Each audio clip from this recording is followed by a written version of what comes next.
दीप जला के दिवाली मैं मनाऊंगी, मेरे जन्मों के सारे पाप मिट जाएंगे, राम आएंगे। थोड़ा सा मुझे उस समय डर था पापा का कि पता नहीं क्या बोलेंगे कि अभी पढ़ाई वाले फेज में है, यूट्यूब बना दी, यही सब करेगी अब ये सब। नए सूत्र में भी कब बनना चाहेंगी? पापा के मोटिवेशन की वजह से और मम्मी के मोटिवेशन की वजह से, भाई बहन सब मेरे करियर में लगे हुए थे। जो मेरी ये सफलता है ये मेरे अकेले की नहीं है। नमस्कार दोस्तों, सारण गुरु के इस पॉडकास्ट चैनल पर आपका बहुत बहुत स्वागत है। मैं मिली, आज की आपकी होस्ट।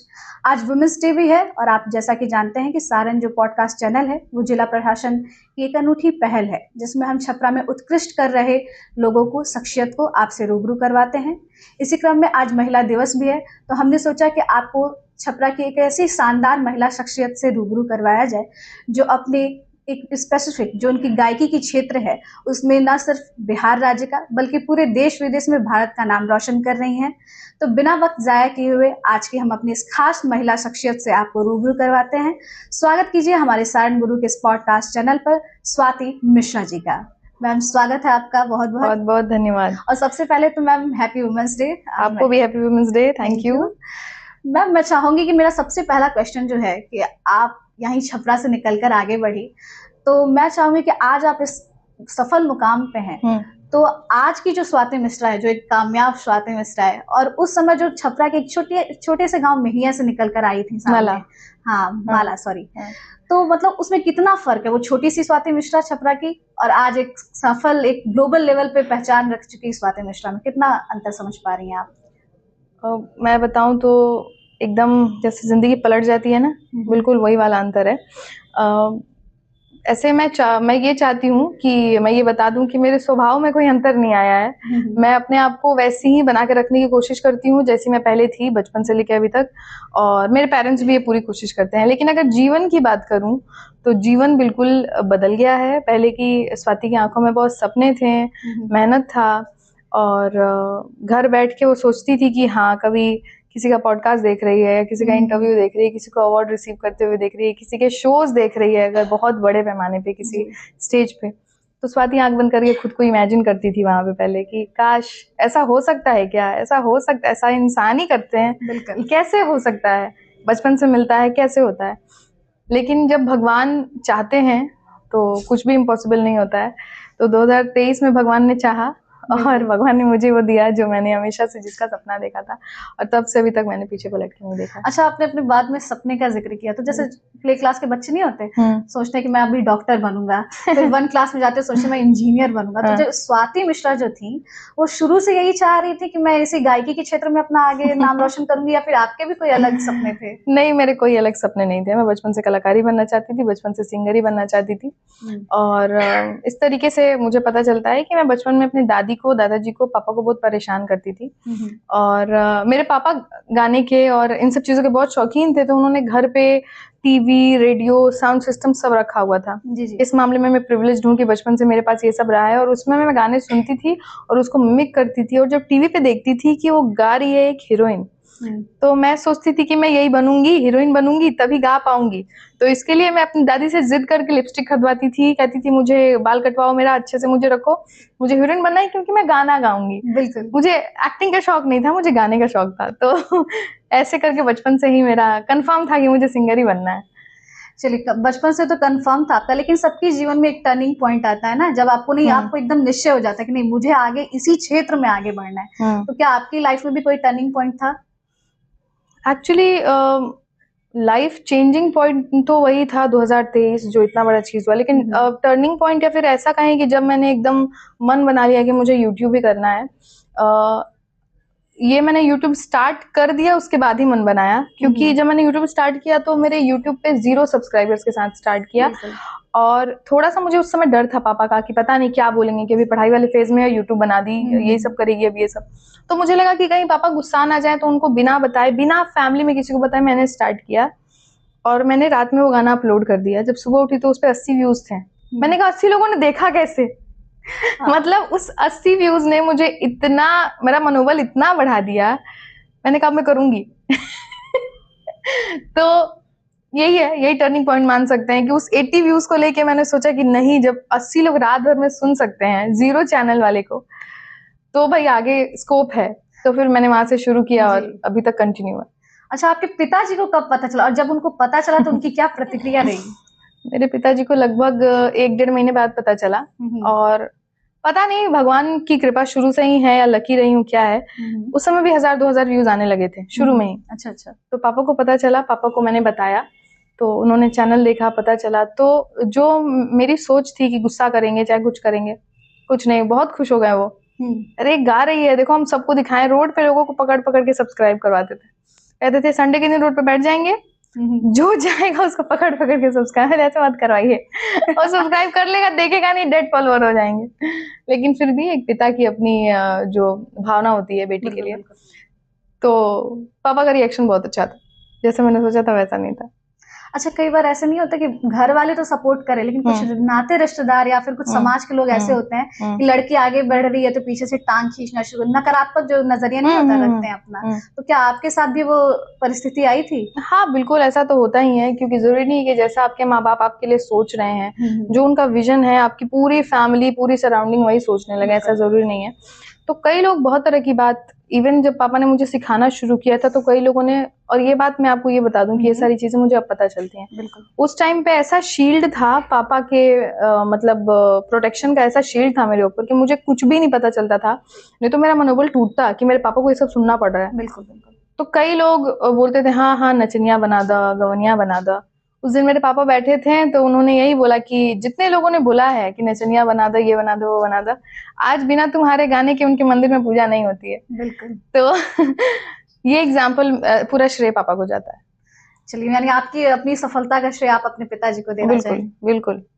अच्छा, कई बार होता है ये, मैंने अभी आपके किसी पॉडकास्ट में सुना हुआ था कि आप मुंबई में जाके भी रही थी, तो आपने एक छोटे से शहर से निकल के एक मेट्रोपॉलिटन सिटी को चुना था अपने प्रोफेशन को आगे बढ़ाने के लिए। तो एक बड़े शहर में लड़कियों के लिए क्या क्या चुनौतियां आती हैं, और आपने अगर आपके भी लाइफ में अगर ऐसी चुनौती आई थी तो आपने उसे किस प्रकार से डील किया था? मुंबई में रही नहीं थी, मुंबई में ही रहती हूँ मैं, एंड मुंबई में अब मेरा अपना घर भी है जी। तो मुंबई में एक्चुअली जब मैं गई थी शुरू में ना, तो उस समय मेरा मनोबल बहुत ही हाई था कि मुझे कुछ तो अब जीवन में करना है, कुछ तो मुंबई जाना है, कुछ तो करना है। तो उस समय लॉकडाउन, 3rd लॉकडाउन चल रहा था, मेन जो लॉकडाउन हो गया था उसके एक दिन पहले मैं गई थी। थैंक गॉड मेरी टिकट एक दिन पहले की थी, नहीं तो फिर मैं जा नहीं पाती, छपरा में फंस जाती। तो उस समय थोड़ा पापा संकोच कर रहे थे कि लॉकडाउन का समय है, मत जाओ, ये वो खुश नहीं थे उस समय मेरे जाने से, उन खिलाफ नहीं थे, बट उस समय के लिए खुश नहीं थे कि बीमारी है, ये है, वो है। मैंने फिर पापा को समझाया कि अगर मैं अभी नहीं गई, मेरे हिसाब से हर चीज का एक समय होता है, हर चीज के लिए एक टाइम होता है, आप कोई भी चीज किसी भी समय नहीं कर सकते हो और सफलता नहीं मिलेगी।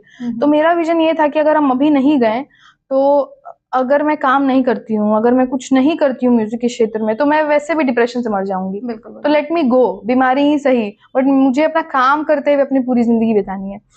तो पापा के खिलाफ जाके, मैंने खिलाफ नहीं, मतलब थोड़ा सा उनका मन नहीं था कि मैं जाऊं उस समय। तो कई लोगों से कह भी रहे थे कि देखिए ना, लॉकडाउन का समय है, जिद पे अड़ी है कि उसको मुंबई जाना है। उसी बीच मैंने पापा को टिकट दिखा दी है, रूम की बुकिंग दिखा दी, कि सब कर लिया मैंने वहां पे। तो फिर मैं गई वहां पे। तो वहां पे जाने के बाद मेन जो चैलेंज मेरे लिए आया, फाइनेंशियल चैलेंज आया, इसलिए क्योंकि मैं पापा को ये दिलासा दिला के गई थी कि पापा मुझे अब आपसे पैसे नहीं चाहिए। क्योंकि मुझे ऐसा उस समय फील हो गया था कि अगर मैं जिंदगी भर उनसे पैसे लेती रहूंगी और पढ़ाई करती रहूंगी तो मुझे रिस्पॉन्सिबिलिटी फील ही नहीं होगी। मुझे लगा तो स्ट्रॉबेरी लाइफ है भाई, पापा पैसा दे रहे हैं, हम वीडियो बना रहे हैं और बस मस्ती में जी रहे हैं। सही बात है। तो इस बात से भी दुखी थे कि पैसा उसा लेने के लिए मैं मना कर दिया, कैसे जिएगी वहां पे। बट कुछ वहां पे मेरा सोशल मीडिया पे शुरू से अच्छा पकड़ रहा है, तो उस समय थोड़ा बहुत यूट्यूब से भी आता था मेरे चैनल से, और थोड़ा बहुत सोशल मीडिया के स्पॉन्सरशिप वीडियो से भी आता था, इन्फ्लुएंसर जिसको बोलते हैं। तो फाइनेंशियल दिक्कत आया। दूसरी दिक्कत मेरे ख्याल से मेरे केस में इसलिए दिक्कत नहीं आई क्योंकि मेरे पास रिसोर्सेज थी पहले से, मेरे पास स्टूडियो था, माइक था, मेरे पास रिकॉर्डिंग करने वाले लोग थे। लेकिन बाकी लड़कियों के लिए ऑफ कोर्स अगर वो बाहर जाती हैं तो फाइनेंशियल से लेके हर चीज में उनको दिक्कत आने वाली है, गाना कराने में, उसको रिकॉर्डिंग, शूटिंग और उनका पेमेंट करने में, क्योंकि वहाँ चार्ज बहुत हाई है। तो जो भी जाना चाहते हैं मैं उनको यही बोलना चाहती हूँ कि अगर आपके पास इतना पेशेंस, इतना पैसा और इतना धैर्य है तभी जाइए, वरना तो फिर बड़ा इम्पॉसिबल है। अच्छा, अभी आप अपने फाइनेंशियल क्राइसिस का भी ज़िक्र कर रही थी अपनी बातों में। तो कई बार ऐसे सफलता की इस राह में मतलब उतार-चढ़ाव भी आते रहते हैं। कई बार आपको लगता है कि नहीं यार अब नहीं हो पाएगा, मतलब सोचते हैं कि अभी क्विट कर दें। तो क्या आपकी लाइफ में भी कभी ऐसा पल आया कि नहीं आप क्विट करते हैं? मैं झूठ नहीं बोलूँगी इस बात के लिए कि मैं तो शुरू से बहुत अच्छे से ये वो नहीं आया है, लेकिन अगेन मैंने कहा कि मेरी फैमिली और मेरा फ्रेंड सर्कल इतना मोटिवेटिंग है कि उनके मोटिवेशन की वजह से ही मैं फिर से रीस्टार्ट करती थी। पापा के मोटिवेशन की वजह से और मम्मी के मोटिवेशन की वजह से, भाई बहन सब मेरे करियर में लगे हुए थे। जो मेरी ये सफलता है ये मेरे अकेले की नहीं है, मैंने बस उसमें काम किया है, लेकिन चारों तरफ से सपोर्ट मुझे फैमिली फ्रेंड्स सबका मिला है। तो मैं पूरा क्रेडिट हमेशा मैं 1% लेके क्रेडिट बाकी सब फैमिली और फ्रेंड्स को ही देती हूँ जिन्होंने हमेशा से सपोर्ट किया है।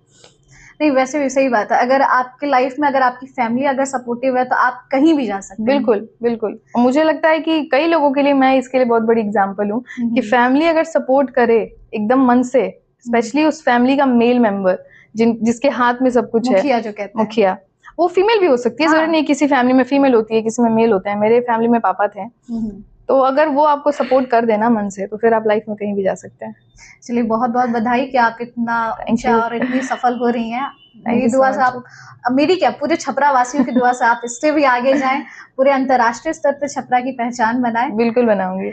हाँ, एक चीज और मैं आपसे जानना चाहती थी, आप आज इतने बड़े लेवल पे हैं, तो कई बार होता है ना कि लड़कियों के लिए बहुत उसके ऊपर कीचड़ भी उछाले जाते हैं। तो आपके अनुसार एक लड़की की जो अस्मिता है, उसकी जो गरिमा है, उसकी क्या परिभाषा होनी चाहिए?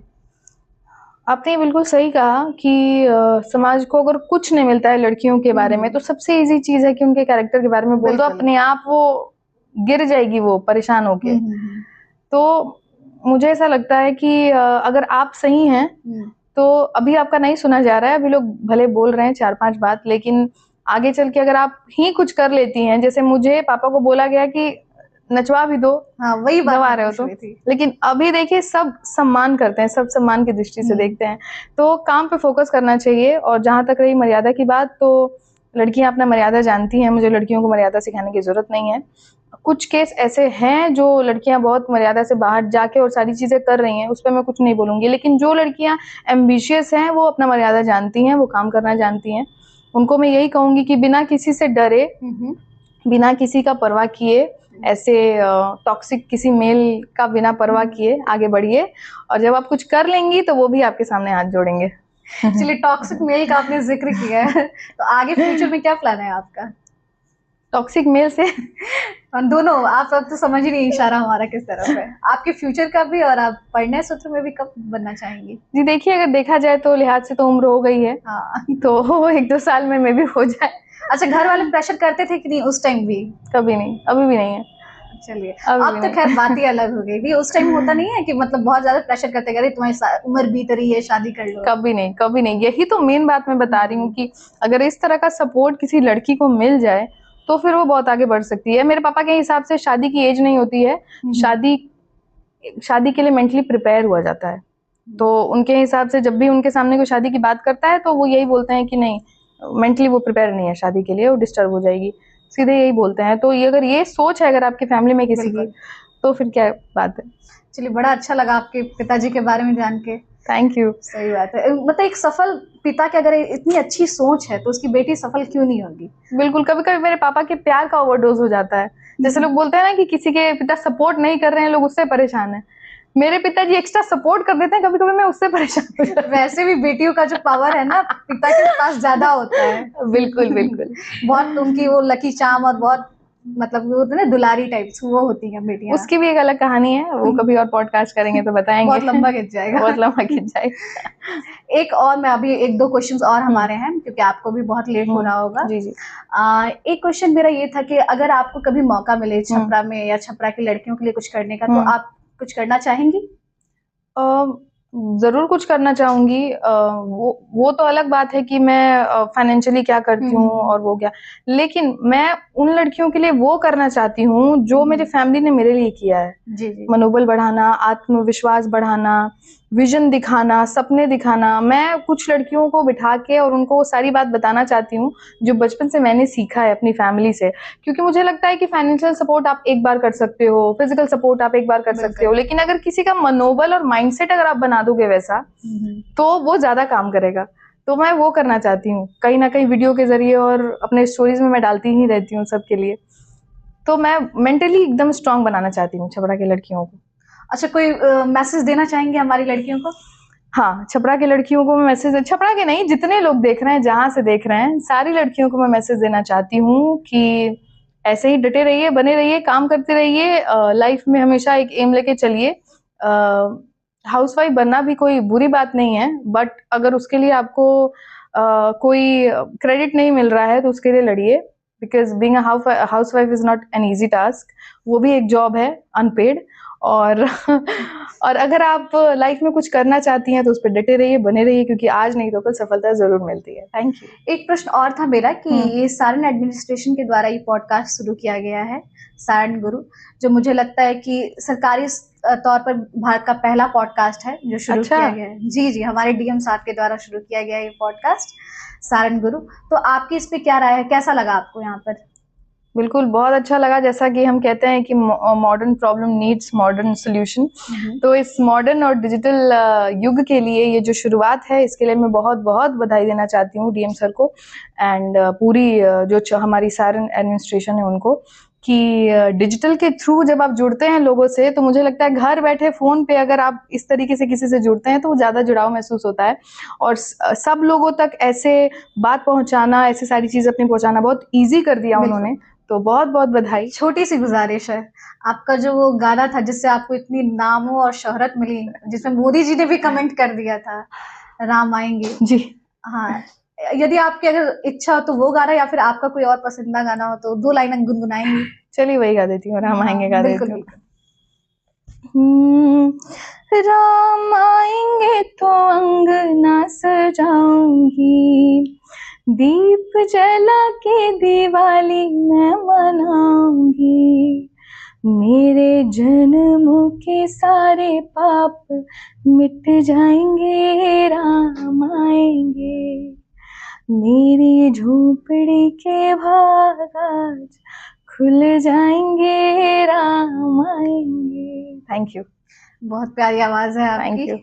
मतलब ऐसा लगता है कि सरस्वती माता का साक्षात वरदान मिला हुआ है आपको। हमने आज तक आपको स्टूडियो और रिकॉर्डिंग्स में ही सुना हुआ था, आज पहली बार आपको सामने से देखने में बहुत प्यारा लग रहा है। Thank you so much. बहुत। Thank you.